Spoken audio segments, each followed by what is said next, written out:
welcome to the stage Marcia Johnson, Bruce Johnson, and Louie, who you all know. Marcia is a longtime friend of Unity of Boulder and our former head of music, and it's always a real pleasure to hear her sing and not just grace us with a piano. She's got this amazing contraption here, so. All right.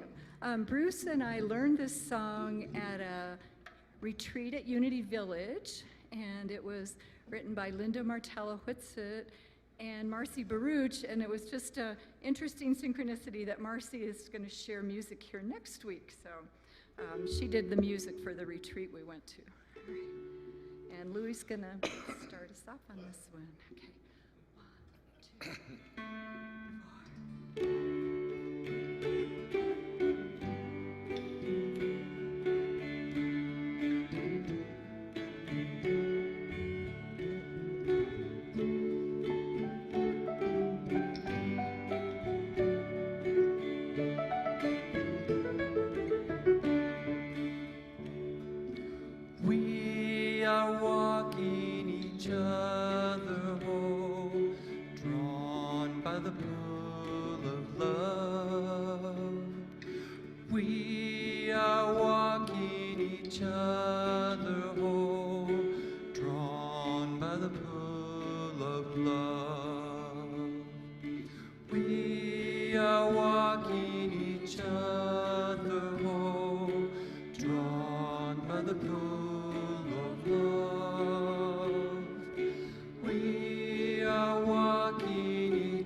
Everybody join us, sing along. We are walking each other home, drawn by the pull of love. We are walking each other home, drawn by the pull of love. Everybody join. We are walking each other.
Look at that, the power of the mic. All right. Anyway, As we are getting ready here, we're performing a truth, which is to come together in the awareness of the divine in our presence. That's what unity actually means.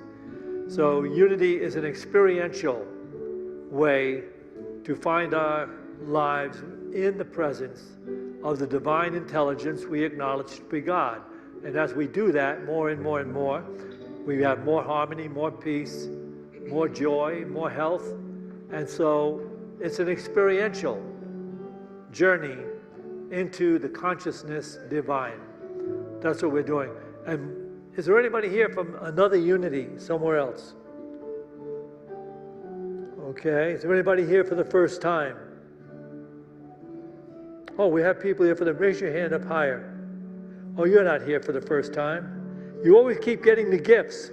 This person keeps, all right, that lady's authentic. She's authentic. Give her a gift. Okay, do we have the gifts? Oh, she's got one? Okay. Naples, Florida? Well, welcome, yeah, to Unity. Okay, no. This is an imposter. This person has been here forever, receiving gift after gift after gift. And she's opened up her own gift shop. So I'm getting, can we have the ushers throw her out? All right. Is there anybody here for the second time? That never happens. All right.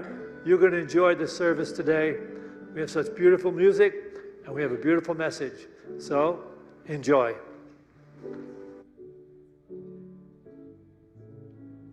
Good morning, everyone. My name is Mike Shadle. For those of you who don't know me, I'm the administrator here. My office is right inside in the bookstore. If you ever have any comments or questions, please stop in and say hello. I always love that. We got a few announcements here. Start things off with. Tonight, we are having our summer solstice celebration. It's going to be led by Norma. It's going to be out at the garden, just past our west parking lot out here in the grass. You don't have to sign up for it. You can just come right on in. Everyone's welcome and invited. There's going to be singing, dancing, and drumming. If you have your own drum, please bring it along. If not, we got plenty of extras to go around. But please come on. That's tonight at 7 p.m. So please come out for that. It's always a great time. 4th of July is coming, and that's on a Sunday. So this year we're going to have a barbecue following our 11 a.m. Actually, it's going to be following our now 10 a.m. service, because we're switching to one service in July at 10 a.m. every Sunday. And it's going to be alternating between Jack and Syntysche each week. So, but on the 4th of July, we're going to have a barbecue following that service out on our patio. We're going to provide burgers, hot dogs, veggie burgers, veggie dogs, and all the fixins. But we'd love it if you join us and if you brought a side dish to share with us and with everyone. And this week, we finished our drive for books and bikes for Wounded Knee. And we loaded this truck up, and the amount of stuff we got here, this guy in the middle here, this guy was so lazy. Jack there did nothing, worthless. No, he helped out plenty. But these are all the volunteers that helped us load the trucks. We want to say thank you to everyone who helped out. This lobby, which is just on the other side of this room, was completely full. You couldn't even walk through it at the end, but we got through it all in one day. And I want to say a massive, massive thanks here to our much more than a secretary, Heather, for putting the whole thing together. And the amount of extra stuff she collected and to get people to help with this was amazing. So thank you very much, Heather, and thank you to everyone who gave and helped out with this drive. All right, thank you.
right. This song is entitled Japanese Bowl. It was written by Peter Mayer, one of our favorite singer-songwriters.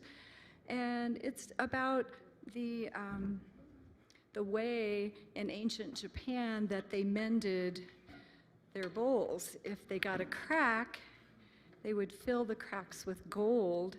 And so in this song, it's just a metaphor for our lives and how all the life experiences we have just make us more precious and more beautiful. So I would just invite you to just within yourself, sense your own gold, all those things that make you what you are. And I'm going to interpret this with sign language for the deaf. Many years ago, I worked with deaf children and hard of hearing children, but I consider it kind of an art form.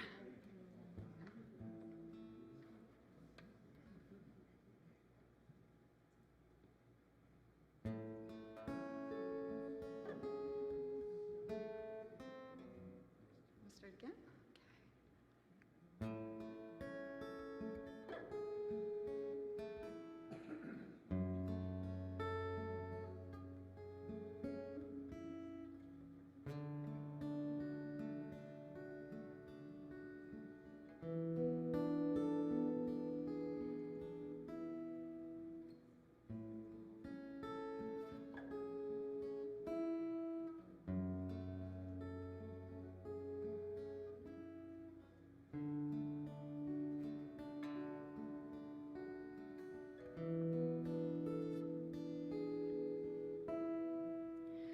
I'm like one of those Japanese bowls that were made long ago. I have some cracks in me. They have been filled with gold. That's what they used back then when they had a bowl to mend. It did not hide the cracks, it made them shine instead. So now every old scar shows from every time I broke anyone's eyes can see I'm not what I used to be, but in a collector's mind, all of these jagged lines make me more beautiful and worth a much higher price. I'm like one of those Japanese bowls. I was made long ago. I have some cracks you can see how they shine of gold.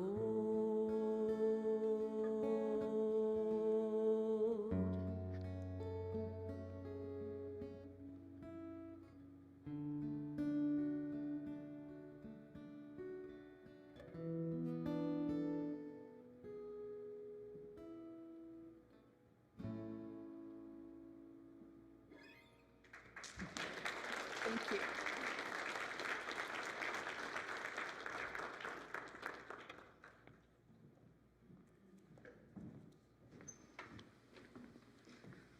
It's a beautiful way, calming way to start the service, Marcia.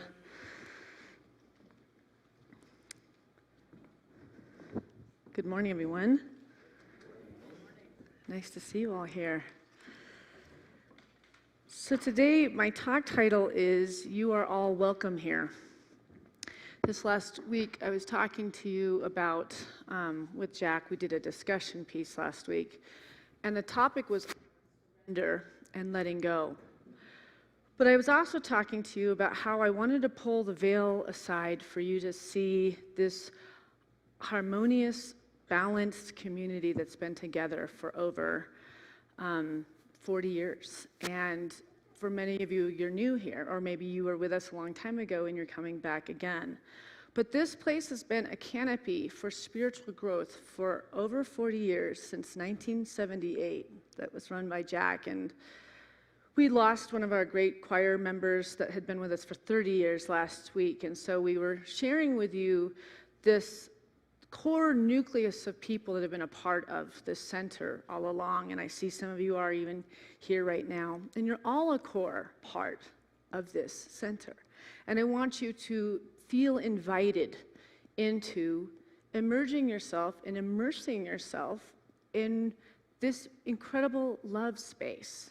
This community has served this, outer community and has given back. And one of the things was this Native Drive. This last week and this last 2 months, we've been collecting bikes, and the amount of bikes that we collected and all the things that you brought to bring a better life for people that have less than us, and school supplies to get these Native American children, an education and the things that will further their life so that they can be more prosperous in this world. And it came from the heart of the people that attend the center and beyond the community, because we went out and we had all sorts of people that weren't even part of Unity.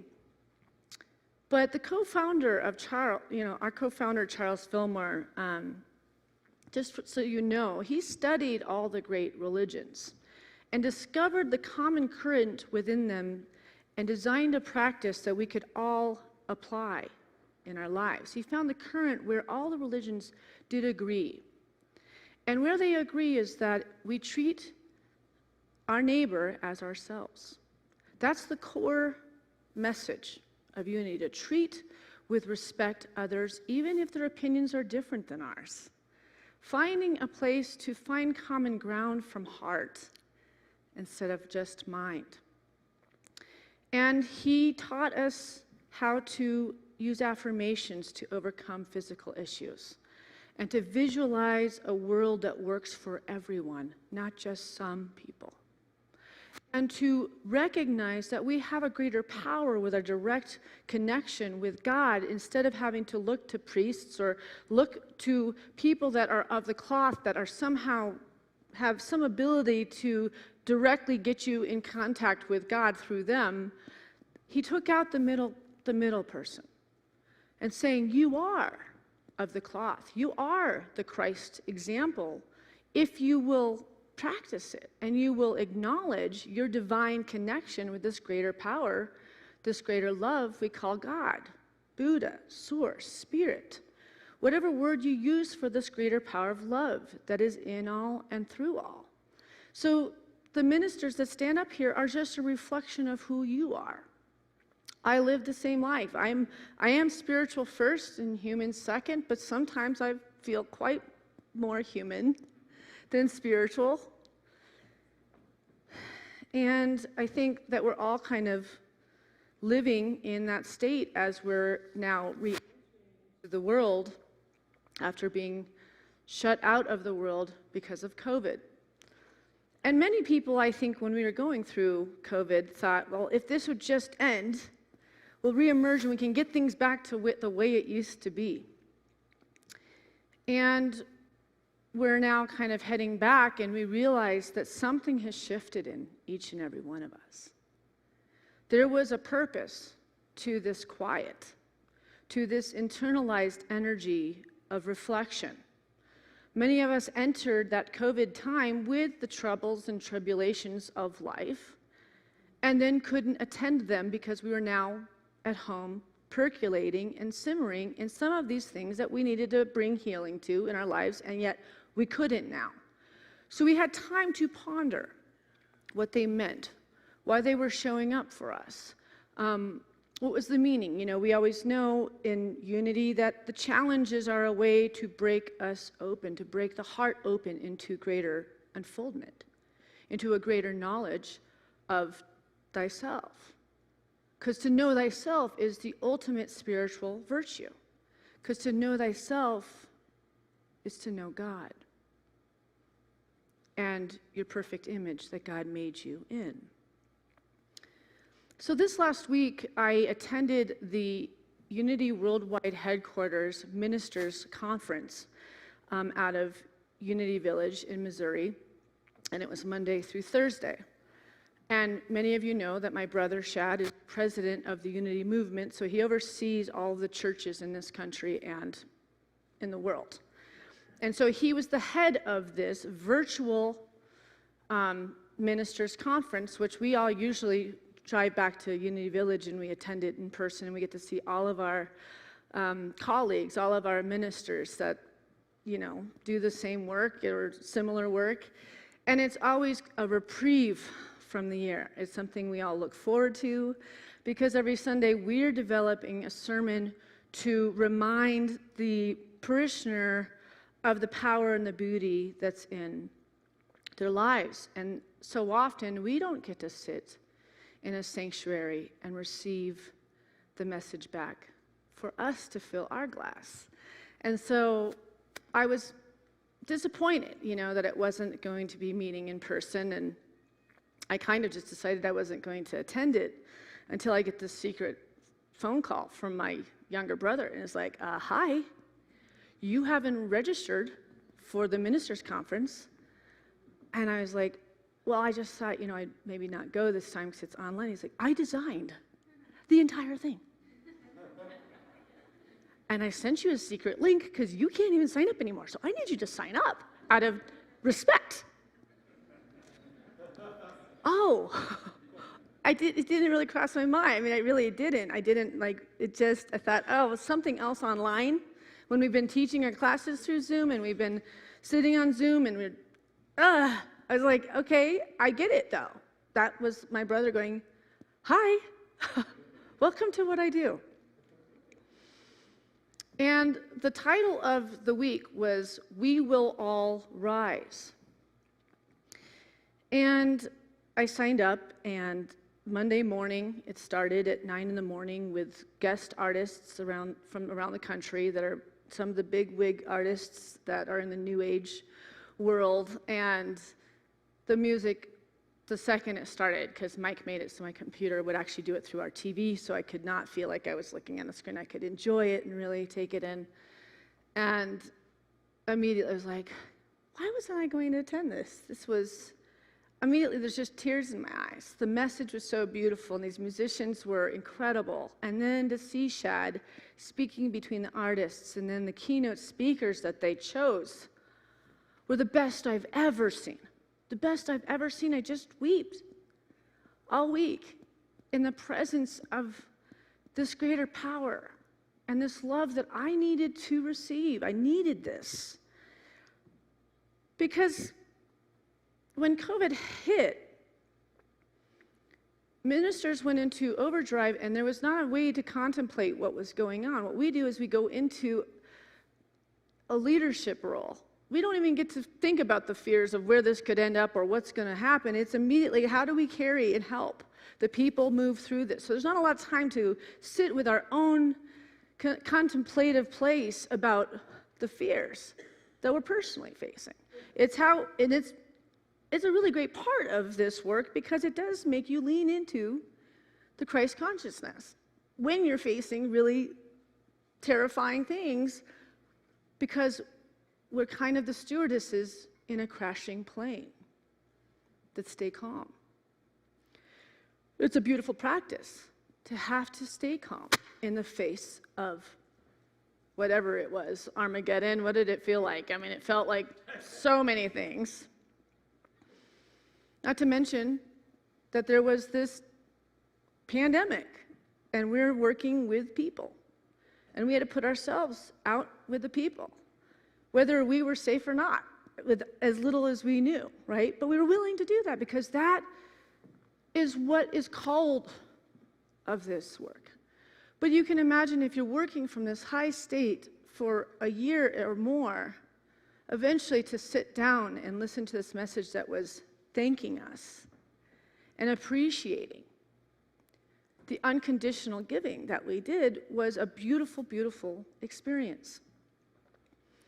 So one of the major topics was around us all rising together was realizing that we all have what we need for a world that works for all.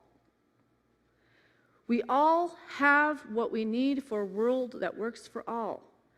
So now we need to be willing to be a part of the world that works for all. That's some of the changes that happened in this year, right? We really saw the LGBT world. We're realizing we're all equal. Black Lives Matter. We're all equal. Everybody needs to have a fair say, an equal say in a country that's free. And the things that were being pushed under the rug could no longer be pushed under the rug. They percolated, they came to the surface, whether we liked it or not, because it made it very uncomfortable to see it all come to the surface, but it's exciting. And it's been traumatic, and it's been wonderful, and it's been terrifying. It's held all of the degrees of emotions that come up when the world has turned upside down. And even while we're looking to the things of the world and all these things that are changing and things are growing and we're seeing things coming back together, our own worlds, our own personal worlds, were turned upside down. The things that were no longer serving were now things that we needed to look at. And so this talk is really about facing the shadow that lives within us, that we faced for that year and a half. And how do we surrender to the things that aren't working for us and start to really trust that God has a perfect plan in store for our personal journey and for this world that works for all?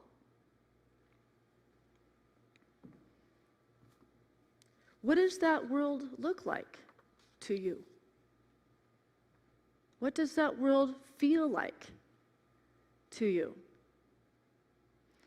Right? So I wanted to share a passage, a couple passages in the Bible, and it's from the book Your Hope of Glory. In the higher consciousness, we may realize that the surrender of the mortal way of things paves the way for the elevation of spiritual unfoldment. But such surrender is not easy for us. Even Jesus cried out, "Now is my soul troubled, and what shall I say? Father, save me from this hour," he said in John 12:27. Yet even as the words left his lips, there came the realization, no, for this purpose I have come to this hour. Father, glorify thy name in John 12:27 through 28. When we have become established in spiritual consciousness, we understand that all we have striven for leads to the hour when only the Christ consciousness counts. Then our prayer is that the Christ Spirit be glorified in us.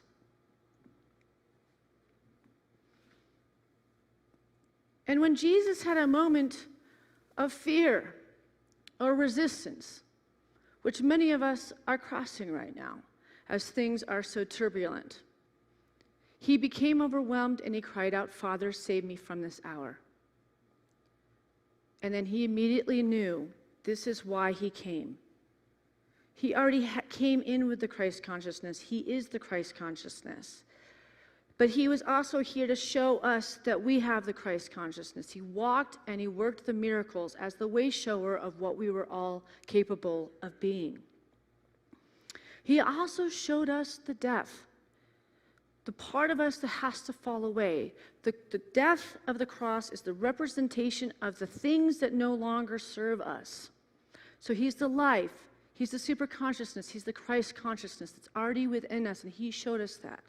But then he also had to face a very dismal death that occurred by the ego and the things outside that he could not overcome because darkness does exist, and how do we overcome it? And then that's the example of us having the things fall away. The old patterns, the old ideas, the old stories, the old ways of operating in the world, the things that we came to terms with in this last year that we realized this no longer serves me as a great mother or a great father or a great employee or employer. The things we recognized no longer served us anymore. This is the death. This is the time where we recognize we have to do something about this. We have to sit with it. We have to grieve it. We have to let it go. And then the resurrection is the moment you realize that this is a miracle existence. And from this opulent source, there is an endless giving nature that wants to guide and direct us forward to that which is meant to be at this point in our unfoldment and for the world's unfoldment. But that journey isn't always easy, and there's different tools that we learn to get us through it. But when we recognize that the resurrection is the miracle existence, it will draw all the hope to us, the love, the needs, the power that dwells within us towards us. So this verse provides a fascinating glimpse into the humanity of Jesus Christ as a fully realized spiritual being. He also had a few human moments. Jesus experienced the same emotions as anyone else. Not as often, but even Mother Teresa, you saw the sermon that I gave where she had prayers that she'd lost all hope in humanity. Even our greatest seers that preceded us lost faith in moments. And we don't beat ourselves up because we lost faith for a moment, as long as we get back on and remember, okay, I just connected with fear. I just identified with fear. That's not what my heart feels. So he had his moment. He had his moments of fear and anxiety, given all he knew that was coming his way. And yet, he recognized that he was the way, the truth, and the life.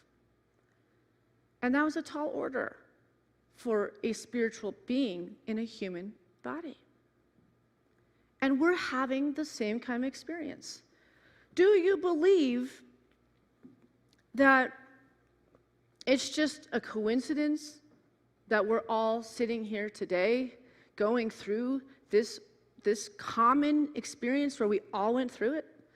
What other time in your life have you ever seen something where you're in the dumps and another person's happy, where we all went in it together?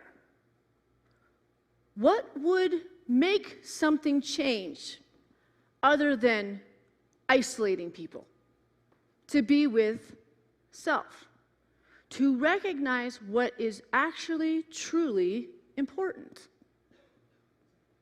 We discovered that, right? Did you discover what was truly important after this time?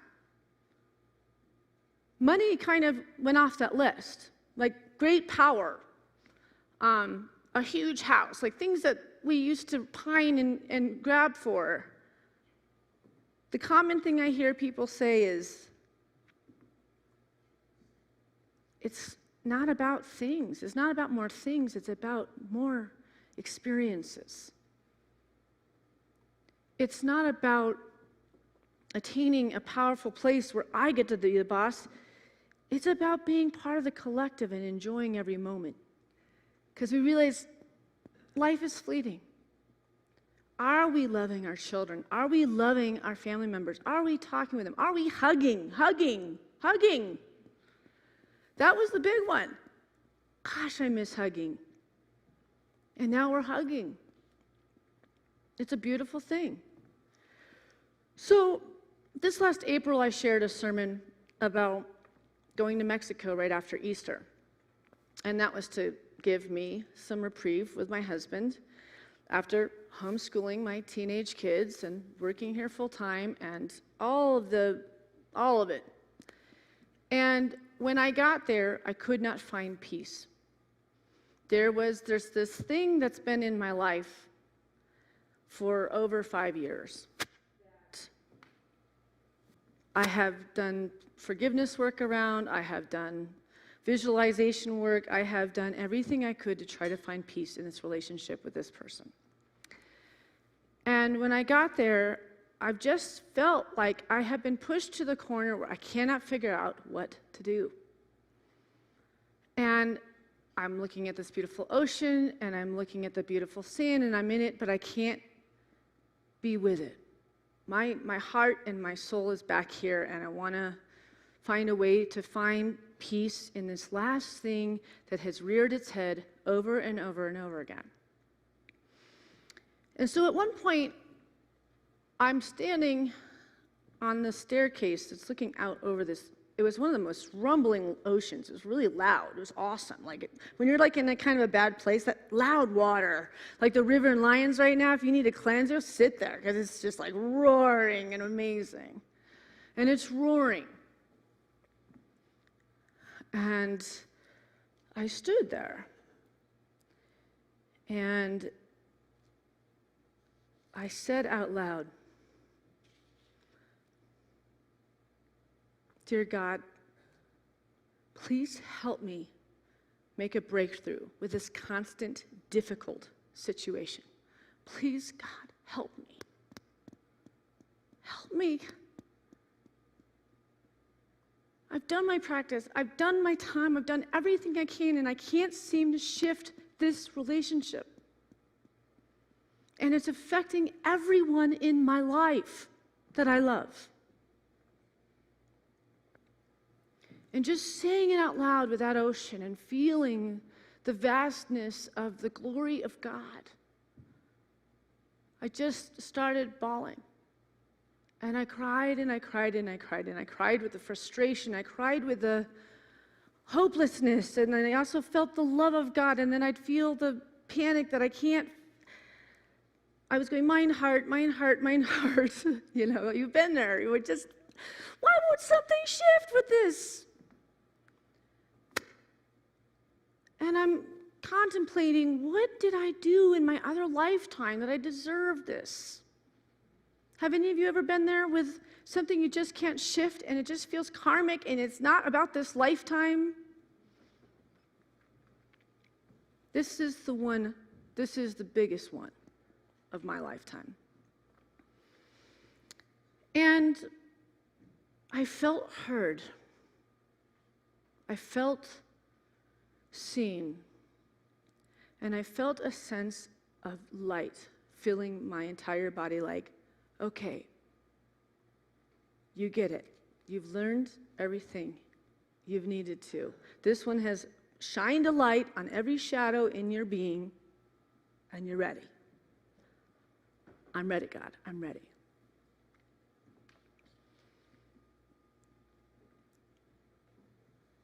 Surrender is the most powerful thing you can do, because I gave it to God now.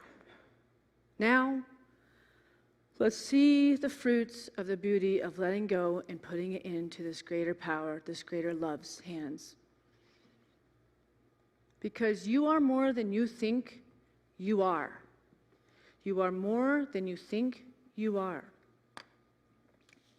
Our fears, false beliefs, judgments, and limitations live in us as a watery pit, the abyss. Conflict is our spiritual midwife.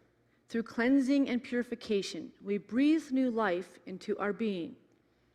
We awaken to possibilities that only conflict can reveal to us. Conflict brings us into relationship with the kingdom of God, the dimension of life that is pure potentiality. We don't readily open ourselves to challenging circumstances without certain assurances. Our need to feel safe and okay about ourselves moves us away from this abyss that we need to visit to heal deep cuts and pains.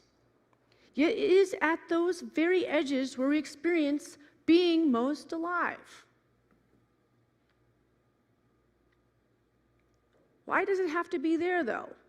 You know? Where the cuts and the pain are. Why do we feel the most alive? You know, I have shared through the years, I lost a son 16 years ago. And in that year following, I never felt closer to God. And I can tap into the color that held that year, the feeling, the heart place. And I was in such utter pain. And yet I never felt more carried and connected to this greater power. So there's something to that where this unfoldment through these so-called tragedies grow us into more of a Christ example and expression. I didn't make the rules. I don't know that I like it that way. But I've known from my many years here that that's the case. So again, I have another thing that I need to break through. Please, God, help me. So the second I said that, I then went and sat and relaxed. And it was like a faucet opened. And there was this clarity of what I needed to do.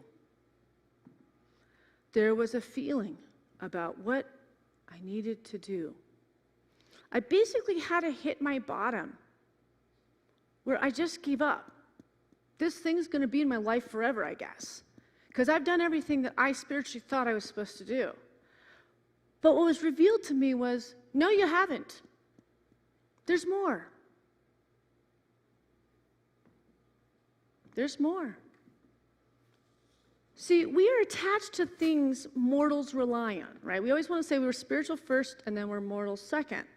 But we're attached to the mortal aspect of life until Christ consciousness is in place in us. So when we are in our darkest hour, we grasp for what we have always known, but sometimes no matter how hard we hold on to it, it falls away, and it can feel like a sort of death. We feel like we won't be able to go on, to move forward at the loss of this thing, this job, this marriage, this house, this person, this family member. And when you've gotten to the point where you can let go, letting go of the people who aren't good for us, letting go of the jobs that don't fulfill us, letting go of houses that are beyond us, letting go of loved ones at their end, letting go of resistance to change, letting go of attachments. And then as you let those things go, which are of the mortal world, and some are partially in the spiritual world, know and trust that your good has not been taken from you. We've all been through that breakup where we thought we would never, ever breathe again. We've been through the loss of a career that we were so identified ourselves that we thought our identity was gone forever. But when you finally surrendered, thy will be done, God, not my will be done. You won't be left high and dry. I still had some attachment of this outer picture that I was finally saying to God, okay, what? What else? Help me. And I was shown what was left. You won't be left high and dry. You gain everything the second you give it to God, which is the same as surrendering. Know that it's in God's hands and it's already being taken care of before you've even asked. The only reason why it wasn't being taken care of before you asked, because you weren't in a state of allowance that you were really going to let it go. And trust that it may not turn out the way that you wanted it, but it will always be something better than what you could have created out of it. So I'm going to share a little story about my dad because it's Father's Day and some of the wisdoms that he's given me in my life. Somebody was saying to me in the lobby before I walked into this sermon, and she said, your dad should be truly honored today with the 3 children that he raised and put out into this world. And I couldn't agree more. Obviously, me, most importantly. I'm just kidding. My father was like no father that has ever preceded anyone.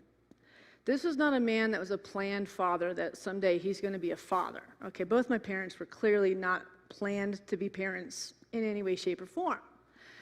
And I say that because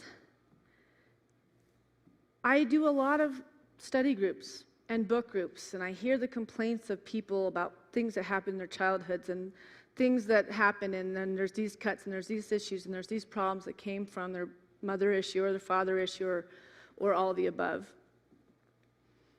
And the other day I was in a group where people were really crying about their relationship with their fathers, and it was a book about patriarchy and things like that. And I was sitting there and I had this amazing revelation while I was listening to what they were saying, and I was trying to contemplate what I was going to share. And all of a sudden, this hit me. I had the most amazing childhood. And yet, I mean, I kind of knew that, but I really got it this week.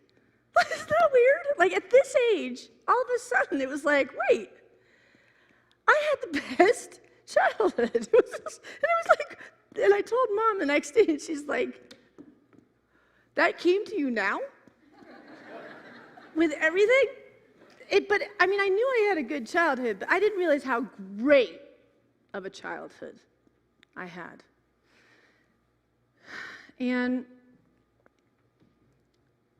my parents, if we said we had a dream to do something, they financially backed it, they got us to it, they wouldn't let us drop out of it, and we weren't allowed to quit anything.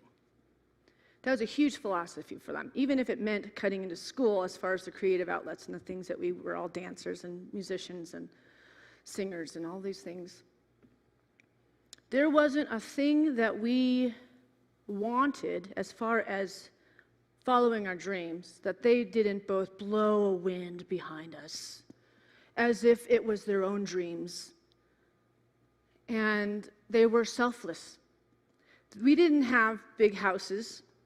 We didn't have fancy cars, but you would have thought it in the amount of classes and mentors and people that they put in our life that were powerful to show us a way to be masterful when we grew up.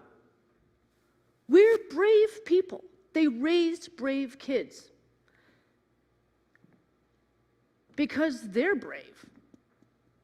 Brave beyond belief. I never had a mom that made me feel like I wasn't equal with men. You know, that was a big topic in my women's group. My mom, that was the last thing she taught, okay?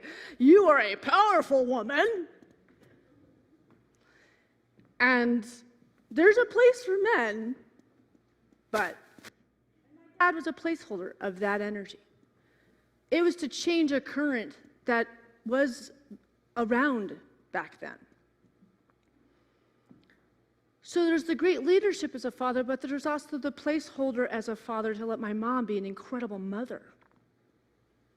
Those dynamics, that's hard for men to do. But he trusted her incessantly to do all the right things while he pioneered this massive community and gave back to this community. And when we'd cry to our mom, we haven't seen Dad that much lately, she'd say, your father's sole journey this lifetime is to not just be your father. He's here to be the father for thousands of people. And we just understood it. We recognized that we have soul journeys. We have a purpose here. And we will only know when we get into our own perfect soul journey when we arrive to it. And we're living in the unfoldment of it. And none of us just jumped into it and found it in our early 20s. I didn't even find mine really until my early 30s. And my brother Dell is out just an incredible, masterful being that's put his life in danger to bring truth to this world.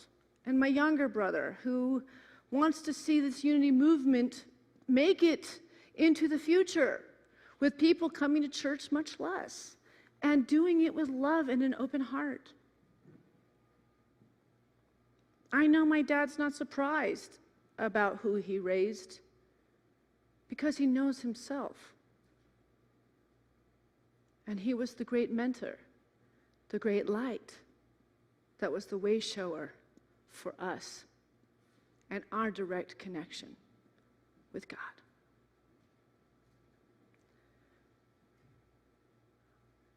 So happy Father's Day, Dad.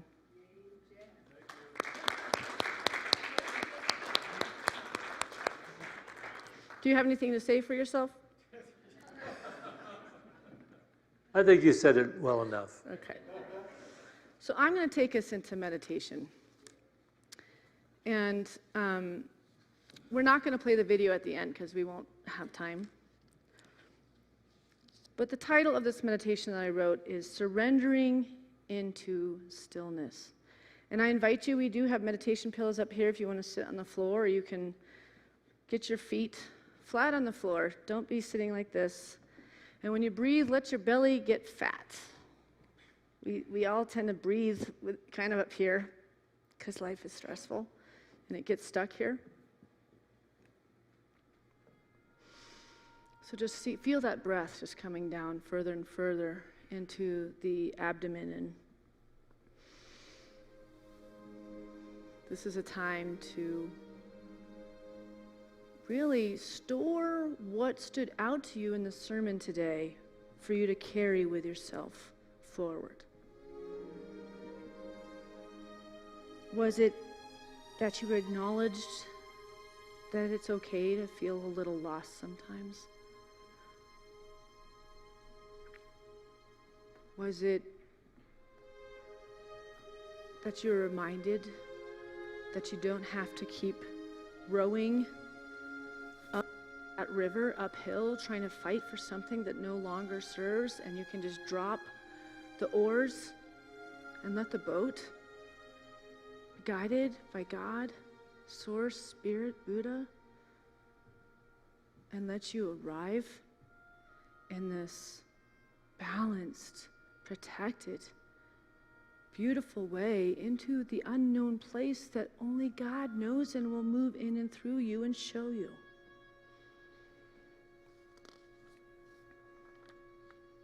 So we're breathing in peace and love, and exhaling stress and weariness. Inhaling openness and filling the heart. And exhaling stress and inhibitions. As I take you into a state of communion with this greater power of love, whatever word you use for that power, I want to invite you to feel the sensation of a moment of stillness.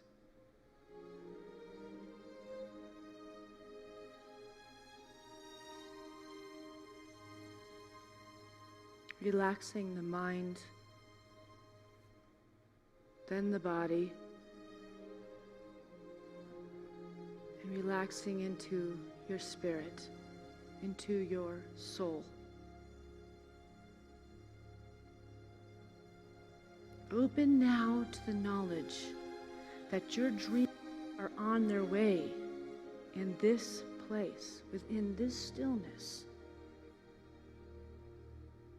In your openness, in your allowance, they are already on their way. Be here in this moment now and accept it all. Choose this life and understand it is all here for you.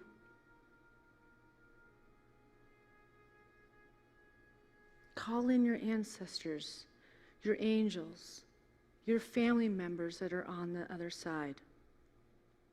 Ask them to support you during this time of transformation and your emergence from this year of deep inner contemplation.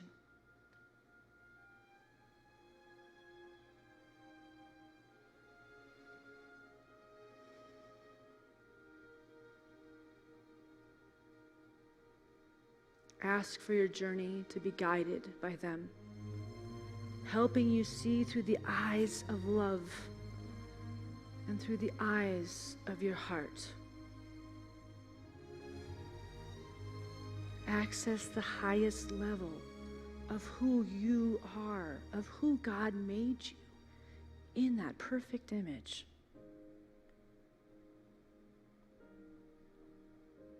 And affirm, I am ready.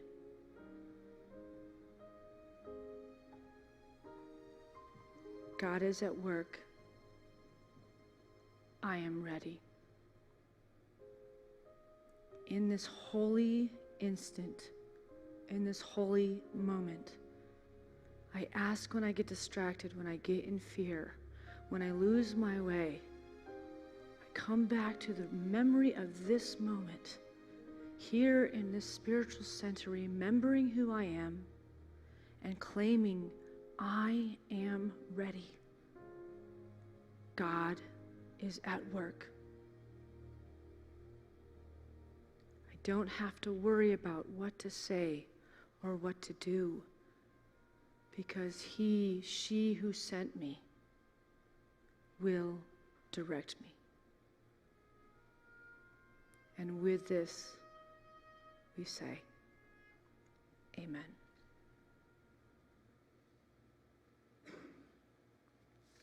We'll take an offering for unity now.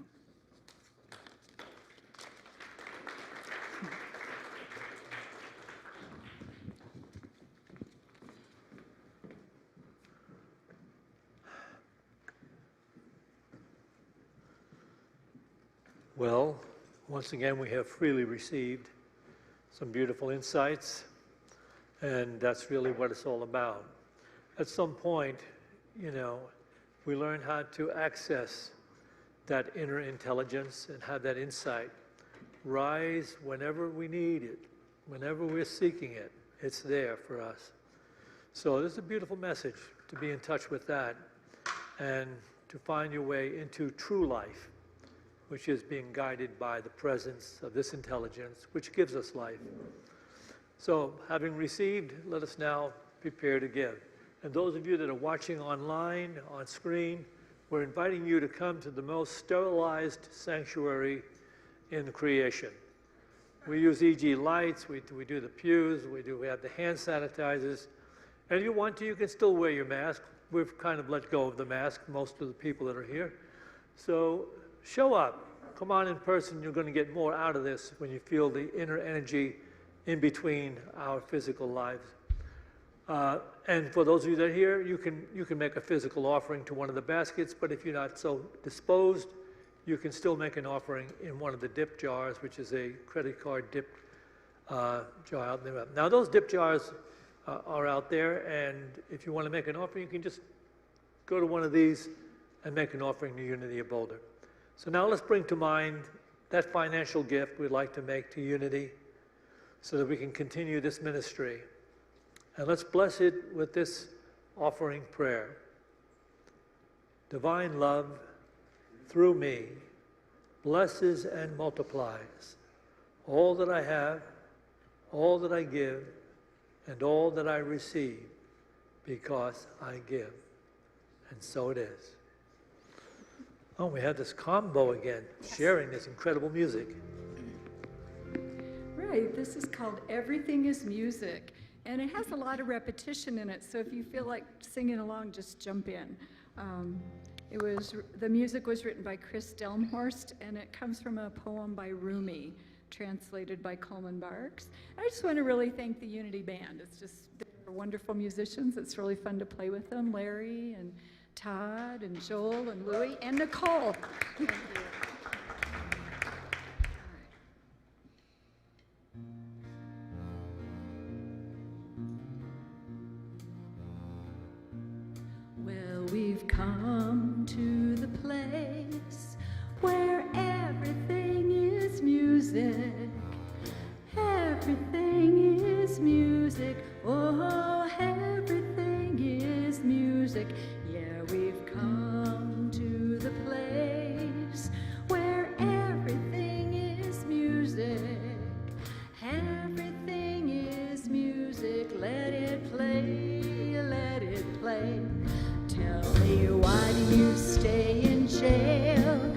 the door is wide open. The door is wide open. Yeah, the door is so wide open. Tell me, why do you stay in jail when the door is wide open? Let the beauty that you love be what you do, what you do. Stop talking now. Open up the window, the one right there in the middle of your heart.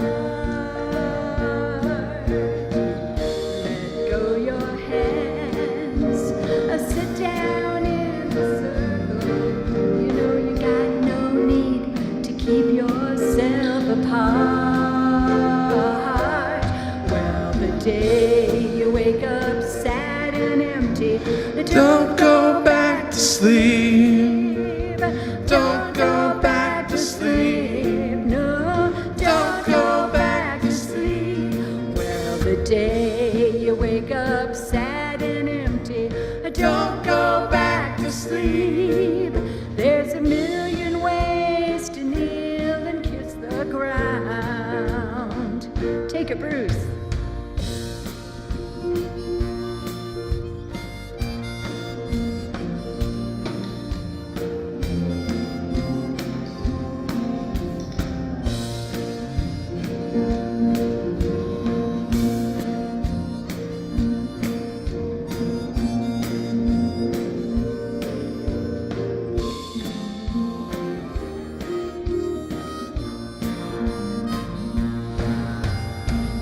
Don't worry now about saving all these songs. There's so many more just waiting to be found. And if all these instruments should disappear, we would still hear something coming up from way down in the ground. 'Cause we've come to the place where everything is music. Everything is music. Oh, everything is music. Now we've come to the place where everything is music. Everything is music. Let it play, let it play. Oh, everything is music. Let it play. Oh, everything is music. Let it play.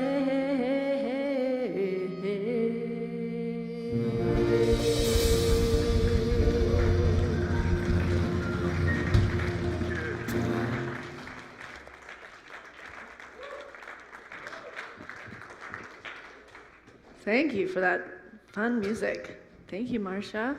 Thank you, Bruce, Joel, Nicole, Louie. You know, these two are behind the veil of unity. She was the head piano player of our old church, how many years ago? Two old churches. Oh, that's right. You were at the first church. She's been here forever. And Louie is her son, our drummer, and I used to babysit him in the nursery with his sister, Leora. This family it's deep, and it's. used to babysit them when they were little. Yeah, as I said, I babysat them, and he's been around all that time too, haven't you? My God, Bruce. Right. I mean, so anyway, it's a family here. So we want you to know we have prayer partners available to you at the end of the service, and they're wearing the silk. And there's one right here. If you have a prayer if you'd like to be prayed with today, just stay seated in your seat, and they'll come find you and take you to our beautiful meditation room. We have a lot of areas that we need volunteers now that we've reopened. We really want to get the fellowship hall back to having food and tea and have activities and fun things going on, but we need more volunteers. We need Sunday school teachers, we need a Uniteens teacher, and we need ushers for the services. So if you're, feeling called to get more involved, you can just see Heather, and she has a questionnaire you can fill out, and then we'll find a really great place for you. It could be 1 hour a month, or it could be an hour a week. So it's up to you. So let's all rise, and we're going to close with a closing song. I release and I let go. I let us